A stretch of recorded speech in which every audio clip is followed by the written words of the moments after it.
চাচা কেন ওর মতো সুন্দর একটা মেয়ে বসেছিল না? ফাতেমা পাগলি না, ওরে ভালোবেসে ফেলে বিয়া করবো ভাবতেছি। বিয়া করবো তোমারে? আপনি যদি একটু আলাপ করাই দিতেন। আমি বাপ হইয়া মেয়ের সাথে পরিচয় করে দেবো? আমার একটা কথা বলি, আমার মেয়ের মাথা খারাপ। ওর বুদ্ধি হওয়ার পর থেকে একটা পুরুষকে সে ভালোবাসে, সে হলো গিয়া সারফারাজ। ভালোবাসে? ও তো সিনেমার হিরো সারফারাজ। সিনেমার সরফরাজ? হ্যাঁ। আরে আগে বলবেন তো।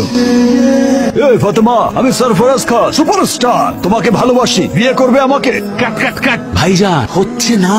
হচ্ছে না? না, আরে দেখো না, সরফরাজ খান যখন আসে দুনিয়া পুরো হিলে যায়।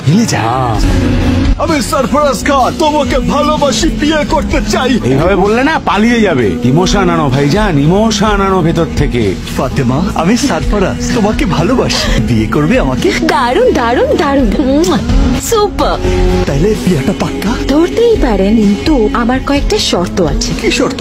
একটা হলো বিয়ের পর আমায় নিয়ে গিয়ে সরফরাজের সব cinema first day first show দেখাতে হবে। আর জীবনে একবার সরফরাজের সঙ্গে আমাকে দেখা করাতে হবে। পারবে? চেষ্টা করবো। জান দিয়ে চেষ্টা করতে হবে। আর সব সময় আমাকে সরফরাজের মতো ভালোবাসতে হবে। ভালোবাসবো মানে? আরে সরফরাজের চাইতে অনেক বেশি বেশি ভালোবাসবো। তাইলে কবুল তো? কবুল। কবুল। কবুল। জান, কোথায় গেলা?